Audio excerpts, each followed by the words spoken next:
Can the US government take away your citizenship? Most Americans think once you're a citizen for life. But that's not entirely true. In fact, right now, as you're watching this video, there's an entire section of the Department of Justice dedicated to stripping people of their US citizenship. And they're getting better at it every year. Let's talk about the 4 legal ways you can lose your American citizenship. And some of these might shock you. First, we need to understand that not all U.S. citizens are treated equally under the law. There are 2 types: natural-born citizens and naturalized citizens. Natural-born citizens are people born on U.S. soil, that includes all 50 states, Puerto Rico, Guam, and the U.S. Virgin Islands, or born abroad to at least one American parent. These citizens are protected by the 14th Amendment. Naturalized citizens went through the immigration process to earn their citizenship. And here's the critical difference: while natural-born citizens are almost bulletproof, naturalized citizens can have their status legally reversed. This distinction is huge when it comes to losing citizenship. Way number 1 is the simplest: you can give it up voluntarily. It's called renunciation.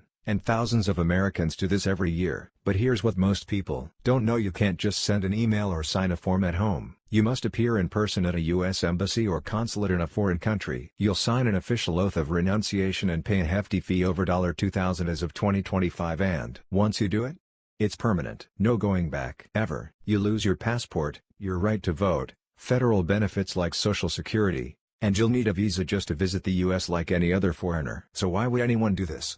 The biggest reason is taxes. The United States is one of the only countries that taxes based on citizenship, not just residency. So even if you live in France, Japan, or anywhere else, Uncle Sam still wants his cut. For Americans living abroad permanently, renouncing citizenship can make financial sense. Others do it for political reasons, personal beliefs, or because they're fully committed to life in another country. Whatever the reason, renunciation is real, it's legal, and it happens more often than you'd think. Way number 2 is much more serious: denaturalization. This is when the government forcibly strips away your citizenship. The Department of Justice opens dozens to hundreds of these cases every year. And the most common reason? Fraud or misrepresentation during the naturalization process. Here's what that looks like: failing to disclose your criminal history, using a false identity, hiding military or political affiliations, or concealing involvement in human rights abuses. And here's the shocking part: there's no statute of limitations. It doesn't matter if you became a citizen 5 years ago, or 25 years ago. If the government uncovers fraud later,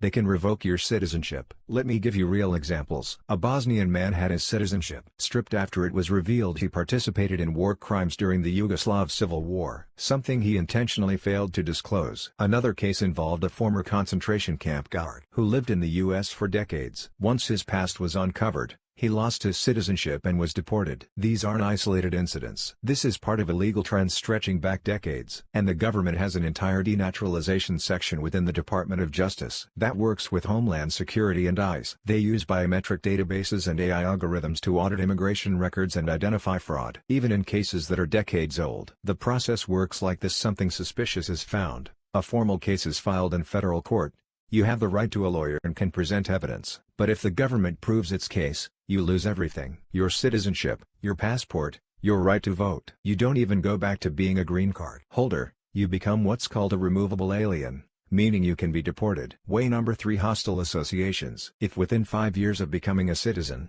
you join a group advocating for the violent overthrow of the U.S. government, serve in a foreign military hostile to the United States, or take a significant position in a foreign government without U.S. approval, you're at risk. Here's the key point: even if you never engaged in violence yourself, your association alone can raise red flags. The government can argue that your original citizenship application was made under false pretenses. And what about dual citizenship? Is that allowed? Yes, in many cases. You can hold 2 passports, US plus Canada, UK, or others, without automatically putting your citizenship at risk. But there's a big caveat: intent. If you obtain foreign citizenship with the goal of relinquishing U.S. citizenship, swear exclusive loyalty to another nation, take a high-ranking role in a foreign government, take an oath that explicitly rejects allegiance to the U.S., or engage in political activity undermining U.S. sovereignty, you could be at risk. These are legal criteria the government can and does use in court. Way number 4 is the most extreme and rare: is treason or rebellion. If you commit treason against the U.S., engage in armed rebellion, or act as an agent of an enemy government, you could face citizenship revocation on top of criminal charges. This is exceedingly rare, but the laws are on the books and have been used. It involves a full legal process following conviction in federal court with appeals and intense judicial review. Now, What about people born in the US? Are they safe? Almost always, yes. They're protected by the 14th Amendment, and their citizenship is rock solid. But there's a rare exception: fraudulent birth records. If someone created fake hospital documentation, made false claims of parentage, or participated in birth tourism scams, the government can challenge citizenship. This is incredibly difficult to prove, but it has happened in very specific fraud rings involving organized immigration scams. So what's the common thread in all of this?